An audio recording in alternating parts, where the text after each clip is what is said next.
Täna on meil Tallinna Ülikoolis konverents, mis keskendub elukestva õppe väärtustele ja paradoksidele.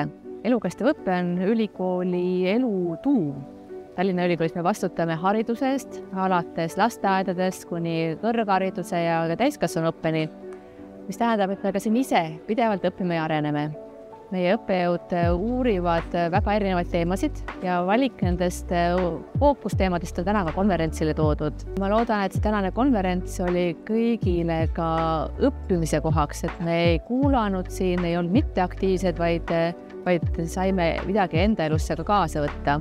Meie professor Krista Loogma tõi konverentsi tutvustuses välja, et elukestev õpe on paradoks, et me õpime töökohal pidevalt ka siis, kui me ei tea, et me õpime.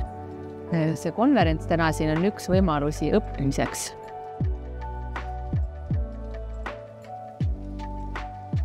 Minu nimi on Anton Karavaev, olen Tallinna Tondiraba huvikooli juht.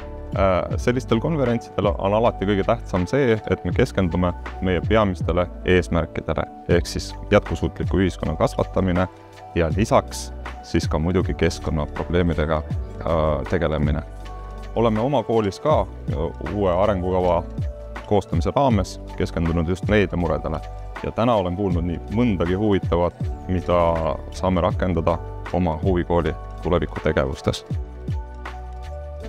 Tere! Mina olen Mihkel Kangur, Tallinna Ülikooli vanemteadur ökoloogia valdkonnas, aga ka Rakvere Riigigümnaasiumi õppe- ja arendusjuht. Ja viimased aastad, võib-olla juba üle 10 aasta, olen ma lisaks ökoloogiale tegelenud hoopis hariduse küsimustega.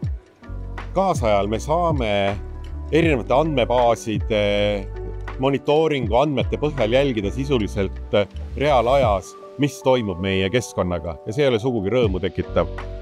Ohud meie ees on küllalt suured, aga pikaajaline lahendus nendele, püsiv lahendus, on läbi hariduse. Varem nimetati seda säästva arengu hariduseks. Kaasajal me ei saa endale lubada sellist eristamist, et miski on säästva arengu haridus ja miski ei ole seda.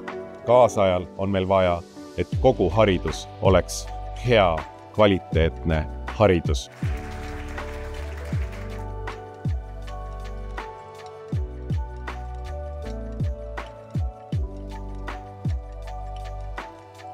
Mina olen Katrin Männik, Tallinna Ülikoolis Haridusteaduste Instituudis jätkusuutliku hariduse teadur ja keskkonnamuutuste klastri KEKO juht. Miks ma olen täna siin konverentsil? Esiteks, siin on palju erinevate valdkondade inimesi koos ja me oleme päriselt koos ja õpime koos. Miks ja kuidas kestlikkuspädevusi integreerida õppetegevusse? Siin on palju variante ja ühest vastust ei ole, aga seda saab teha minu kogemusel läbi sellise probleemipõhise õppe, kus on väga palju erinevaid tudengeid eri distsipliinidest või näiteks sellised täiendusõppeprogrammid, kus on erinevate valdkondade õppijaid koos, et lahendades selliseid päriselu probleeme läbi ka praktiliste õppeülesannete, et see tundub, et on õppijale ka kõige kasulikum viis muutuda teadlikumaks, saada uusi teadmisi, oskusi.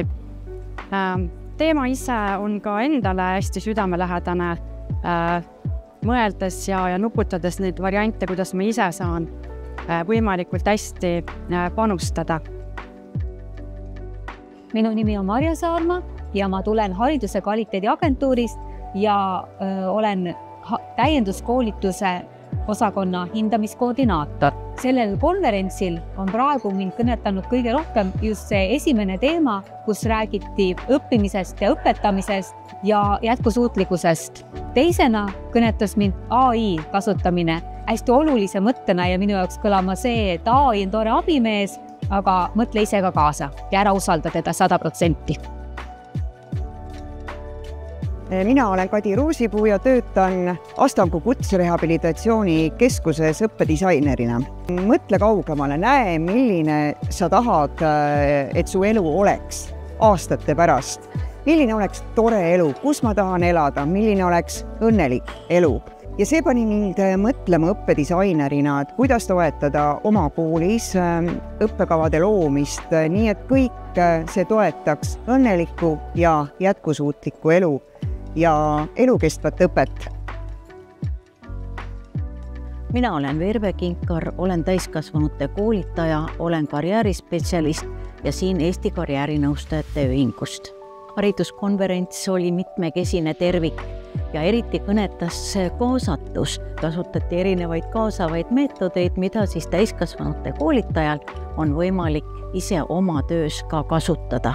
Eriti kõnetas mind just see sissejuhatav teema, mis andis oluliselt laiema vaate rohepädevustele, kui seda võib-olla tavapäraselt on käsitletud. Säästev areng, see on tegelikult koos elu või koos elamine ja väljub keskkonna hariduse raamidest. Eluhoidlik haridus. Kuidas jääda inimeseks maailmas, mis koost laguneb, kui masin ehk siis ka tehisintellekt annab hääle, siis on inimene see koolitaja, see õppejõud, see, kes annab tähenduse. Mina olen Jaanika Leoste ja teadlasena on üks minu uurimishuvides see, kuidas inimese ja masina koostöös üliõpilastele paremini tagasisidet anda, et nende õppimine paremini toimuks. Hämmastama paneb meid kõiki tegelikult asjaolu, et generatiivne tehisintellekt on levinud kulutulena valdkonnas hariduses, kus tegelikult on kõik väga konservatiivne ja kõik on sajandeid muutumatu.